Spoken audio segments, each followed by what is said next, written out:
Idol, yung mga spacer niyan, sinearch ko lang sa Google sa may yung catalog. Kung ano yung mga original na parts, genuine ang binili kong mga pang spacer sa likod. Pumunta akong Google, sinearch ko Wave na catalog. Yung mga kailangan sa rear hub nandun. Kasi ayan, yung hub ko naman, itong panel, tinan mo, wala naman siyang spacer. Kasi dikit na siya, sagad na siya agad doon. Tapos yung dito, yun yung kailangan, yung dust seal, mga ano yan, binili kong genuine.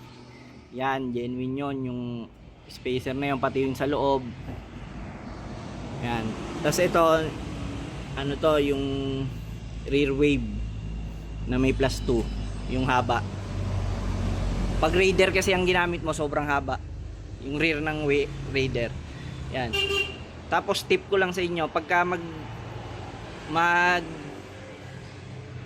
ano kayo, lagyan nyo ng washer. Ito, washer ko to. Alloy din yung washer ko. Ayan, pinutol ko.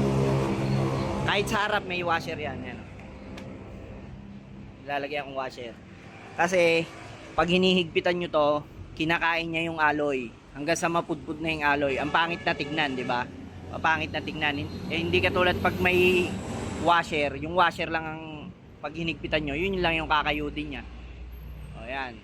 Laging may washer ako, harap at saka likod. Lagi ako nagwa-washer.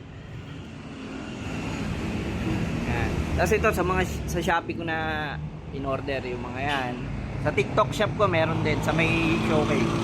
Yan. Tapos yung sa brake shoe ko, yun, ano lang, 100 plus. Yung colored na, ano, ayan, o. Ginaya ko lang yung kulay nito. Yan. Ayan, kailangan ko na palanlangis, ano. Umulan kasi. Yan. Tapos ito naman, dikit yan dati. Dikit yan, nung unang salpa ko dyan, nakadikit tong kadena dito. Sa swing arm. Ang ginawa ko naman dyan, nagtabas ako dyan. Kasi itong pagkabilog niyan, dito yan sa sagad, sa labas. Ayan, yung gatla na yan, gagrinderin nyo yan para pumasok pang maigi. May konti pa akong tira dyan, pwede ko pang grinderin kung gusto ko pang iusod. Pero kasi, dun ko sinilip din yan para pantay dun sa may sprocket sa unahan. May konti pa ako dyan eh. Ayan, may space pang konti dyan eh. Ayan dyan, may konting-konti pa, napakanipis. Ayan.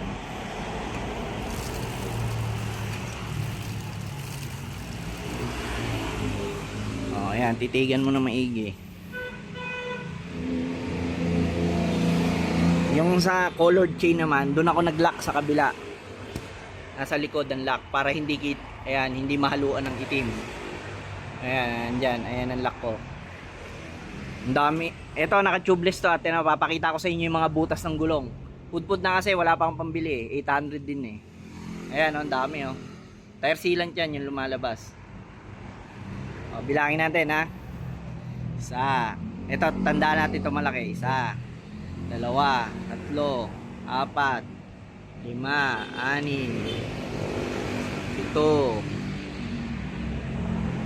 8, 9, ayan, 10 yan oh. Natakpan na to isa. Dami talaga oh. Ito na oh. Ito yung malaki oh. Ayan oh. Nabula-bula pa oh. Hindi kasi kita eh. Ayan oh. Nabula oh. Pudpud na kasi. Pero naka-tubeless to mga idol. Tubeless tayo, naka-tubeless. Airlock. May airlock akong ginamit dyan, airlock. Harap likod, naka-tubeless yan. Ayan. Salamat mga idol. Kung gusto nyo order sa showcase ko sa TikTok, yung airlock. Ayan. Maganda rin kasi naka-tubeless. Kahit sobrang dami yan, hindi yan nagpa-flat maigi. Hindi yan nagpa-flat. Hanggang ganyan lang yan. Yan. Ang kagandahan pa sa tubeless, kung kailan ka lang magpapalit ng gulong, tsaka lang nila susungkitin ni Manong B yung rim mo. Lalo na sa may importante yan, sa may mga kulay yung rim. Okay, idol, salamat. Ayan o, mga original na spacer ang ginamit ko. Pag bibili ka kasi ng hub na set, hub lang talaga, walang mga bearing. Kaya nandyan, mag-search kayo sa Google sa catalog. Kung Wave yung kailangan nyo, Wave ang i-download nyo. Ayan, tingnan nyo, nilagay ko dito yung mga kailangan. Nilagyan ko na rin ng arrow. Ayan o, yung mga kailangan na mga bibilin. Kung may hub na kayo na panlikod, Yasaki hub yun sa akin, set. Walang mga laman loob yun. Ayan, binili ko pa yan. Nilagyan ko na ng araw para makita nyo yung mga kailangan. Yan, oh. Di ba? Sa Google lang. Pag may mga kailangan kayo, catalog sa Google. Search nyo lang, catalog, kung anong motor. Yan, idol, salamat.